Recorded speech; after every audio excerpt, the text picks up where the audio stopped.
everybody. It's Allie.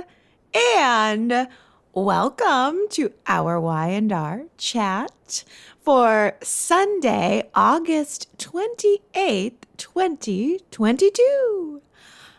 Chelsea's lips have been locked and loaded for months now. Someone was going to get that kiss. Would it be Ray, Chance, Kyle? Nope, it was Billy. That kiss finally landed, and it was on Billy. And maybe it'll be on Adam next week.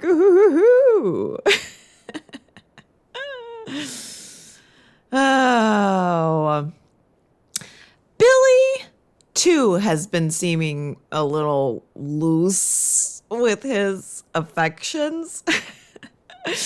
Did you guys see Billy and Victoria sitting on the couch this week, sharing memories of their lives together, with Victoria giggling and toasting to the future?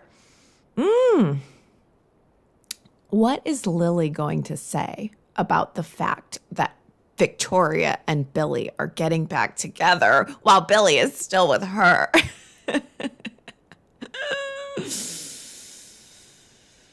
Billy made the wise choice of telling Lily about Chelsea's kiss, to which Lily responded, yeah, do I need to be worried about this? I am the CEO of a major corporation. My co-CEO and my COO are at each other's throats every day. I barely have time to eat lunch. I just got back into town. Do I need to worry about girls kissing you now? Can I just add this to my task list? Oh, I don't know, Billy. All the women want him. The women are just falling over him. But the question is, who is the best match for Billy right now? That's our poll question, in fact, for this week at yrchat.com. Who's the best match for Billy right now? Is it Chelsea? Is it Lily? Is it Victoria? Go to the website and cast your vote. Let me know, who do you think, of all of our current seeming candidates, who do you think is the best choice for Billy? I mean, I know there's doom written all over the walls for Billy and Lily, but I'm still pulling for them. Billy seems truly committed to her, and I like the balance that they have together. He gave her another piece of jewelry this week to make up for the earbud dud from last week. And suddenly he has completely changed directions. It's earbuds no more. He's going to be quitting the podcast. He tells Lily he's quitting the podcast so he can focus on his career at Chancellor-Winters and being there to support her as her COO. I don't know. Maybe Chelsea has a point and Billy is just falling into another trap with Lily, maybe kind of similar to the one that he always finds himself falling into with Victoria, where he plays the good boy for a while.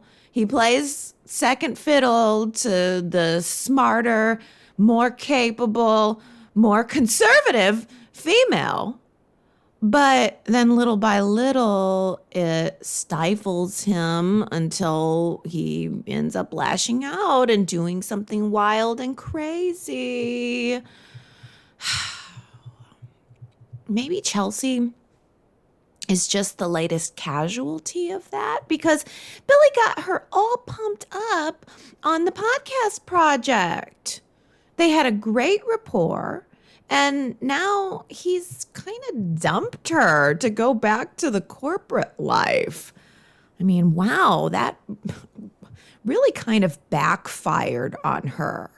She had him questioning his commitments, maybe thinking that he was going to quit Chancellor-Winters, but he quit her instead.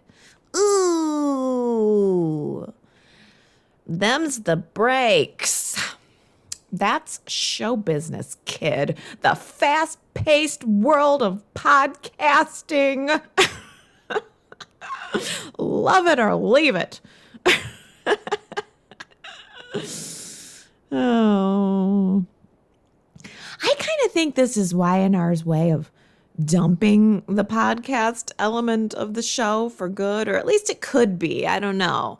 Billy did suggest that Chelsea continue on with the podcast without him.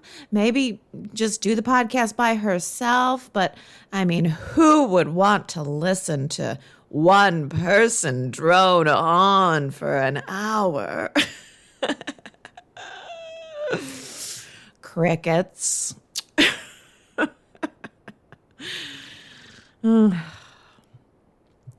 Billy also made the suggestion that maybe Chelsea could just take on a co-host. I mean, I like that idea. She could take on maybe Chloe or maybe Adam.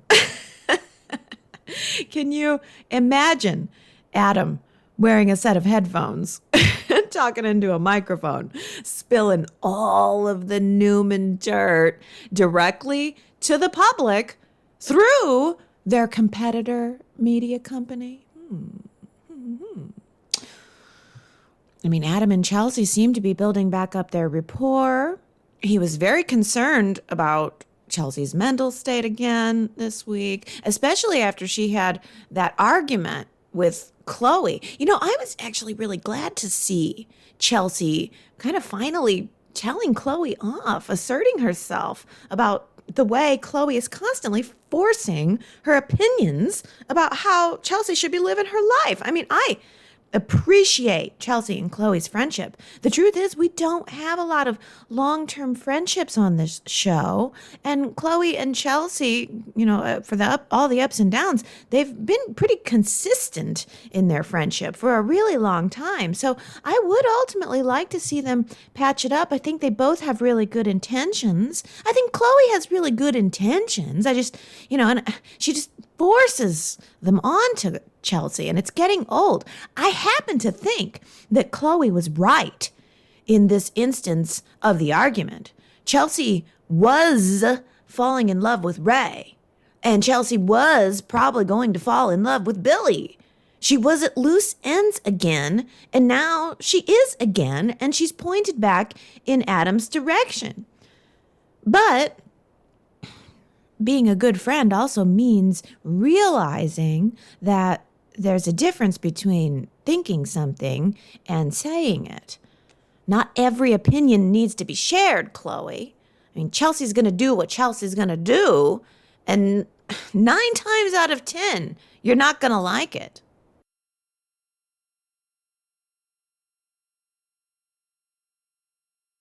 Boy, am I glad that the Ashland Locke case has been closed and there is no one out there still asking questions about it. No, wait. I might be wrong about that. Adam is still sniffing around and doing a good job of it, too. He is making everybody nervous. Rattling those cages. Kevin found out that all of his hard work on the Ashland Locke case would be for naught now that Chance has presented the case as solved to Paul. Yes, that's right. Paul is on board with this decision. So for any of you fans who are still wondering where Paul is, rest assured he is down at the GCPD, sitting at his desk, giving the thumbs up to everything that Chance does. Now you know.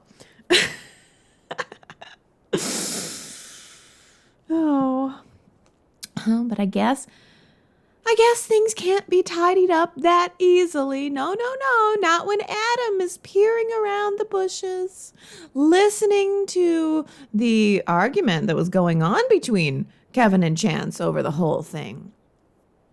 Adam is always there now, ready to seize his opportunity to stick it to Victor. Adam feels sore with Victor over the Ashland situation and pretty much everything that's gone on between them over the past decades, lifetime of Adam's. Don't you think that now would be a great time for Mother Nikki to come in as Adam's champion? Give him some love and nurturing, like a little seedling, pouring droplets of love all over his soil once a day.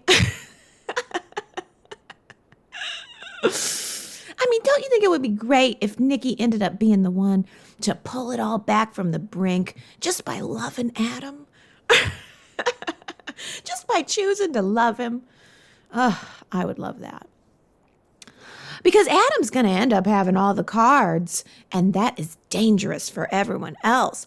At first, Adam tried pressuring Kevin into helping him expose all the holes in the investigation. And to Kevin's credit, he stayed true to Chance. I thought that Adam had some very convincing techniques, saying that Kevin would make a great fall guy when the real truth comes out, and Chance isn't going to side with you, and good luck getting an attorney who will help you. And Kevin said, yeah, that's never been a problem for me. Oh, I love that. And then Adam goes, well, yeah, but Michael's not the DA now. He's on Victor's payroll, so your brother won't be able to save you this time. I mean, they were all convincing arguments, and I thought that might rattle Kevin, but no, he stood his ground. So when all else fails for Adam, he just has someone steal Kevin's laptop. I was actually really impressed with Adam on this one. I was glad he did it. I mean, it was a fun twist. It was good to see Adam doing lightly underhanded things. You know, like stealing a police computer. Lightly underhanded, like stealing a police computer, you know. That's A-okay with me.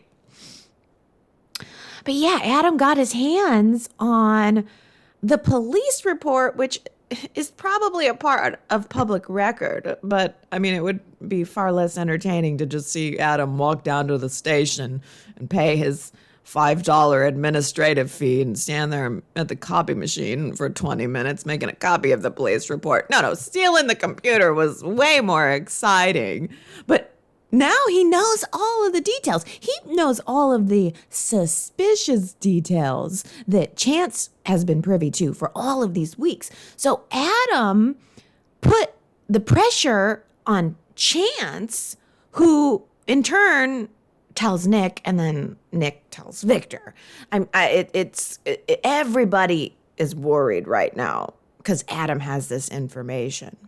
I'm kind of feeling for Chance right now. I think this was a really tough decision for him. And the actor has been definitely studying up on his cop dramas because he's giving me all the cop right now. I totally believe this guy's a cop. He's calling people pal. Listen, pal. That's what he said to Adam. Listen, pal. And he was pointing his finger. Oh, I'm loving that. But I also feel for him because Chance thought that this was over. I mean, close the book. He revealed the decision about the case to Abby, and she was understandably relieved for her family, I think, but she was also concerned for him. I mean, Chance made the decision that he felt caused the least future harm, but that doesn't mean that he thinks that, he was wrong about what he uncovered. And, he still thinks he knows what happened. But he chose to, kind of move forward in a path of least future harm. And now, it's all going to bubble up again. This was a hard decision for him, and it's all going to come to surface. It's obviously a really touchy subject for Chance. Abby even went out to the ranch and told Victor not to press the issue. Just let it go. But Victor had to get the last word in. He had to call Chance out and try to thank him anyway. And Chance said, "You know what? I didn't do this for you, Victor." And he warned Victor, I'm not going to do this twice. If this happens again, I am going to hold you accountable. Oh, and I thought, ooh, that sounds like some foreshadowing to me.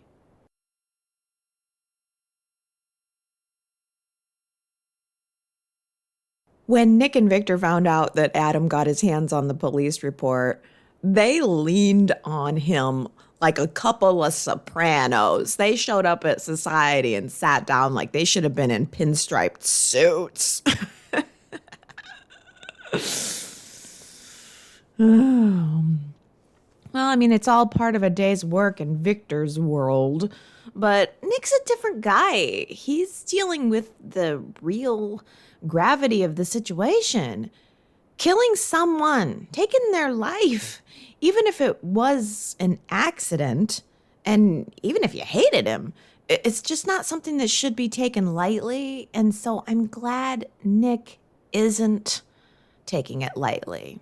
That's just part of who he is, and that makes me like him. And I'm glad that Sharon is there, giving him the, free counseling on the house, on the coffee house. her. He has a lot to work through. Early in the week, Nick seemed to have made some peace with at least the Victor part of the situation. Nick made a special trip out to the ranch to let Victor know that he understands that his father just did this to protect him. He didn't know what had happened at the house at that night. He just took care of it. I thought that was a good point, and I hadn't thought about it, that Victor didn't know who he was protecting. He didn't know what the situation was. He just quickly cleaned it up. And by the way, I sincerely hope that Victor replaces his entire security team after this incident. Not only because the cover-up job was botched, but also because the security team should have been the ones up at the house that night. They should have hustled Ashland off the property before he ever got to the door. It is so hard to find good help these days.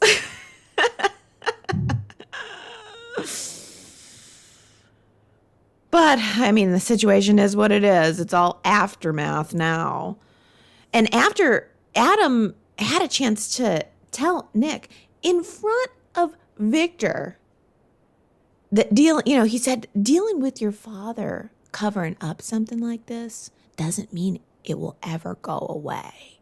And, I just thought that Adam brilliantly seeped right into Nick's psyche and injected doubt into all those little cracks that were already there. That was so good.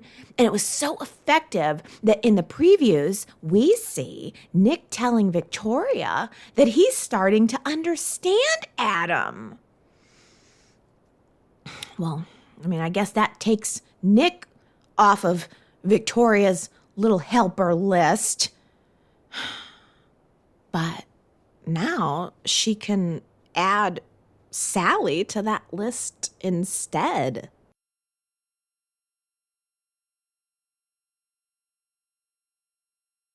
If there is one thing that I have learned from watching soaps my entire life, it's when something bad happens and after sweep season is over, the best thing that you can do is to throw yourself back into work. That is what all the greats do. That's what Victoria wants to do. She wants Newman Enterprises to be bigger and better than ever. And Victor couldn't be prouder of her. He has declared that the Newmans are back. Insert punchy hands. Close up on Victor, giving the punchy hands.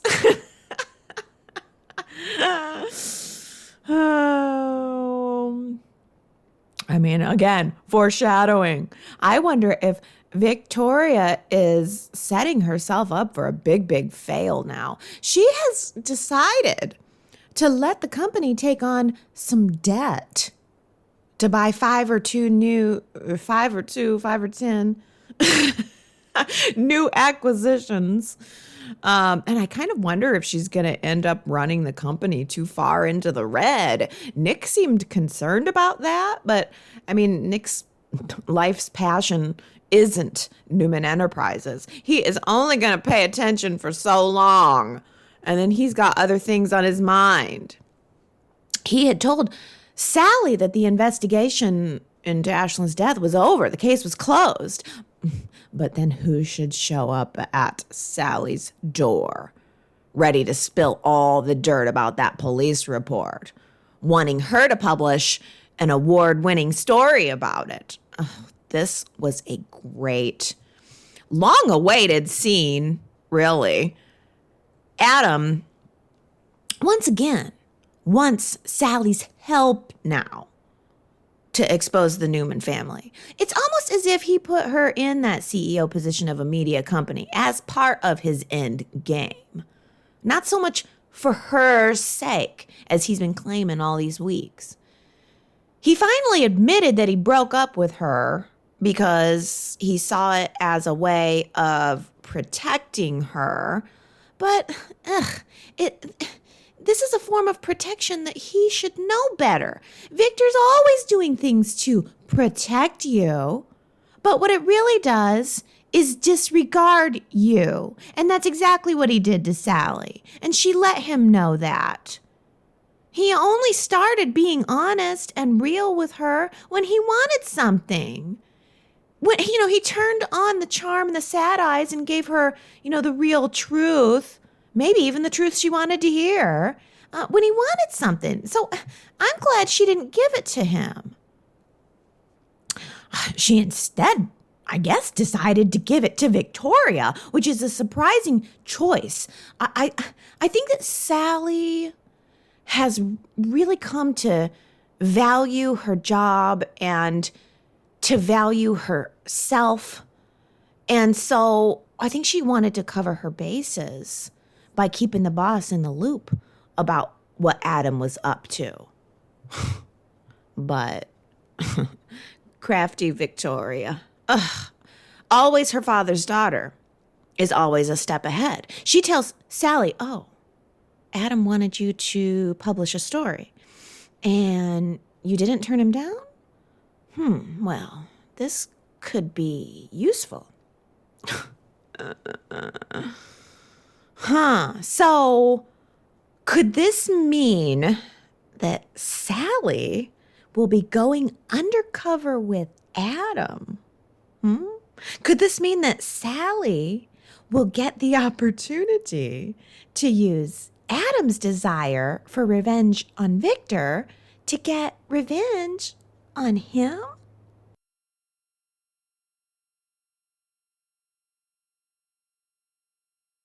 If Adam were to bring the Newman family scandal story to a Chancellor-Winters podcast, how much do you want to bet that Nate would be all for the idea and Diane would poo-poo it?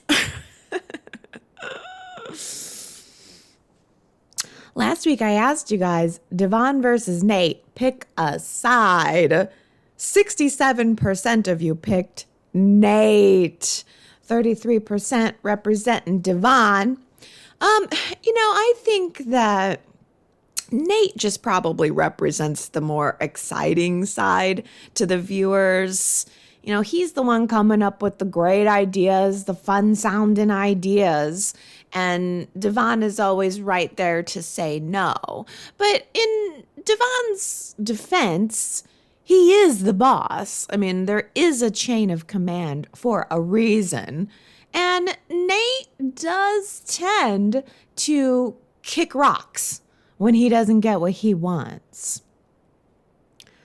But, I don't know, Lily seems to believe in Nate's ideas, and I think that what Nate really wants right now, more than anything, is just to have someone believe in him. I think Nate needs to feel valuable in this new space, in this new world, in his new life, and I think he needs to feel heard, and being able to say no to someone while letting them still feel heard and valued is the mark of a great leader, and I think that Lily's approach is a lot closer to that than Devon's. It's not easy to say no, but Devon doesn't say no thank you. He just says no.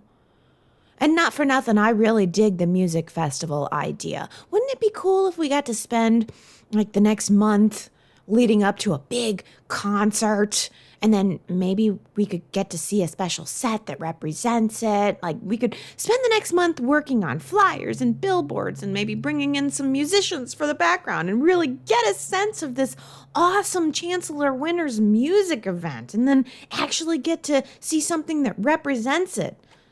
Maybe, I don't know, Nate could push Devon right off the stage into a mosh pit.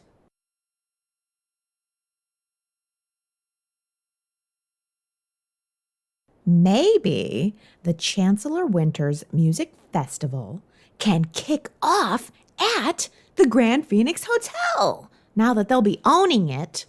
I don't know. I feel really sad that Phyllis is selling the hotel. It feels like the end of an era. That hotel is Phyllis, and she is it. And it's just not going to be the same without her. No one at Chancellor-Winters is going to have the time to run it. So who's going to be our daily hostess? Or host? I don't know. Well, I guess the truth is I am willing to sacrifice the Grand Phoenix to get us back to Jabot. Jabot is more important to me, and I am glad to see us getting back there. And with so many employees, too, and so many dynamic personalities under one roof. I was really disappointed that Adam decided to turn down the Jabot job, because having Adam there would really turn up the dial.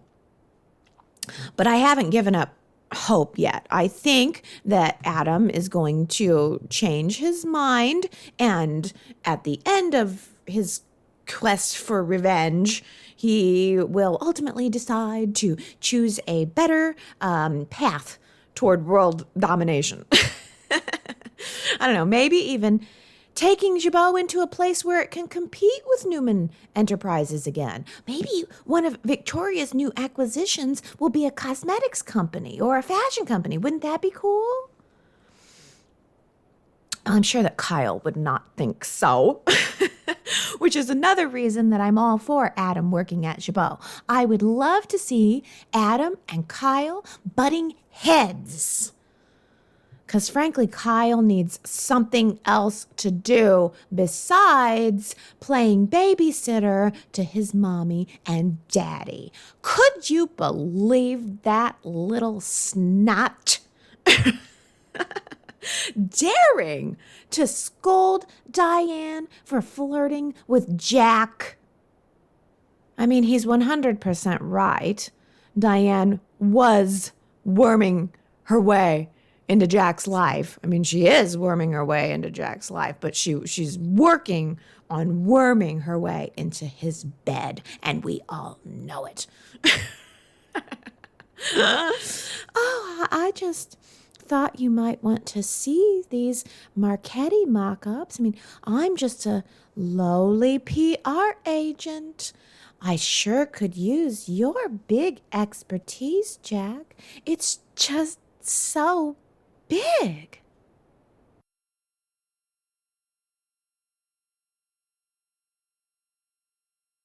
If you plan too much for the future, you don't have a chance to dream. Diane said it. Yes, this was last week's Who Said It quote. If you plan too much for the future, you don't have a chance to dream. That was Diane. It was part of her pageant girl answer to Jack about her future plans when he asked her that question. Quite a few people guessed that right. So congratulations, T. Nicole, Southside Granny, Henry, Tina, Ron, good old Marky, Julie, Sue W., Tommy, and Diana. That was a good one. I also just really like this quote. We'll see if you guys can guess this. Everyone loves a good comeback story. You know, I think that's very true, and I think it's a good quote for the week. Everyone loves a good comeback story. Who do you think said it? If you think you know, go to yrchat.com to leave your guess. And next week, if you get it right, I'll give you your shout out during next week's Y&R Chat.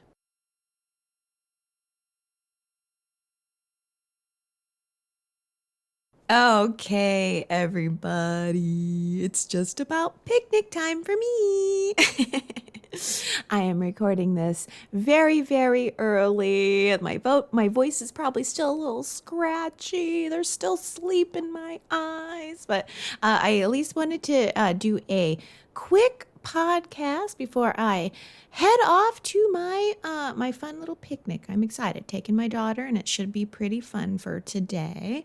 But before I go, I want to say happy birthday to Sandra. Oh, Sandra, I love you. I miss hearing from you more regularly. So come back, leave me a comment this week, and enjoy your birthday on September 3rd. I hope everyone has a really wonderful week, and I will be back next Sunday with video and audio Y&R Chat. So I look forward to seeing you then. I love you guys. Have a really good week. Bye.